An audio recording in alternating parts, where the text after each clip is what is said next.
warahmatullahi wabarakatuh. Perkenalkan, saya Almanafia Sibuan.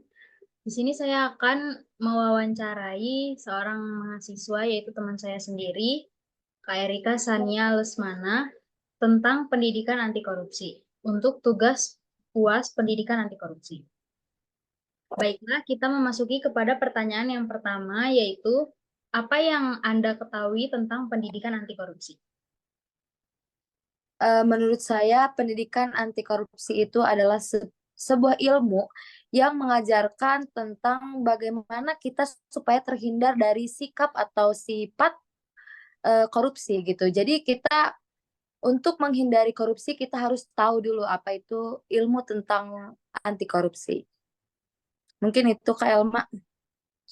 Baik, untuk pertanyaan yang kedua, seberapa penting menurut Kak Erika nih, seberapa penting pendidikan anti korupsi dipelajari di perkuliahan? Itu menurut saya sangat penting sekali karena apa? Karena kita sebagai generasi muda itu adalah kan sebagai penerus bangsa gitu.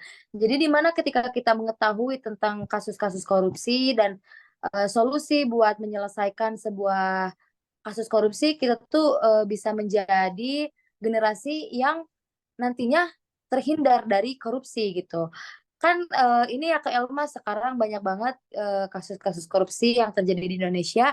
Ketika kita Betul. tahu gitu eh, apa namanya banyak banget korupsi di Indonesia, jadi kita bisa menghindarinya gitu. Bahkan jangan sampai melakukan korupsi tersebut gitu. Karena kita generasi yang akan meneruskan pemerintahan negara Indonesia Kak Elma.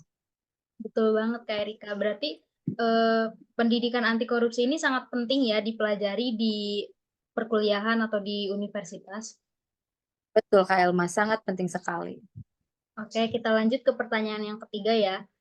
Dampak negatif apa sih yang Kak Erika tahu nih yang akan ditimbulkan apabila seseorang melakukan tindakan korupsi? Misalnya ada kasus korupsi yang kayak kemarin ada 271 triliun gitu. Dampak kerusakan alam negara alam yang ada di Indonesia gitu. Dampaknya yang pertama dia tuh bisa merusak alam. Yang kedua, coba lihat gitu kan, kita sebagai rakyat biasa yang terkena korupsi misal itu tuh sangat susah, susah sekali gitu Kak. Misal nih ya, kalau misal pejabatnya korupsi dalam bantuan bansos minimal apa contohnya kemarin COVID-19. Nah, dia korupsi bansos misal. Toh nggak lihat gitu kita sebagai rakyat biasa yang sangat membutuhkan bantuan tersebut malah dikorupsi sama pemerintahan. Makanya kenapa sangat ini banget gitu, sangat miris sekali gitu. Kayak kemanusiaannya kurang dan itu dapat merusak alam juga Kak El, menurut Berarti saya. berarti dampak negatif yang ditimbulkan tuh sangat banyak ya Kak dari tindakan korupsi ini sendiri. Ya betul Kak. Dan ini kepercayaan publik terhadap pemerintah pun sangat berpengaruh gitu. Jadinya kalau semisal nih kayak kasus bansos COVID-19 yang dikorupsi itu kita sebagai rakyat biasa itu menjadi trust issue gitu sama pemerintahan negara dan hilangnya kepercayaan kepada pemerintah gitu Kak El. Benar banget Kak Erika, dengan adanya atau dengan pemerintah melakukan korupsi itu justru akan menurunkan rasa kepercayaan masyarakat kepada pemerintah, ya kan?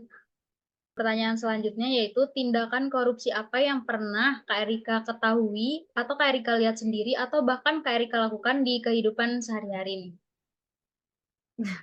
Kalau boleh saya jujur, ya mungkin saya juga pernah melakukan tindakan korupsi kecil mungkin ya, yaitu nyontek Kak Elma. Jadi waktu ya masa-masa SMA gitu, bahkan kuliah pun kadang ada gitu, sadar tidak sadar melakukan nyontek gitu ke teman. Nah itu tuh jangan ditiru dan mungkin saya juga harus memperbaiki diri bahwa menyontek itu adalah menurut saya tindakan korupsi kecil gitu bahwa ya menipu kan itu menipu dosen, menipu guru dan yang kedua saya pun pernah melihat ada orang yang melanggar tata tertib lalu lintas gitu di jalan meskipun kayak udah jam 3 pagi gitu kan jalan kan kadang kosong nah ada orang yang melanggar lampu merah gitu melanggar lalu lintas ataupun ada orang yang buru-buru gitu kan kita seburu-buru apapun kita harus tetap mentaati lalu lintas demi keselamatan KM.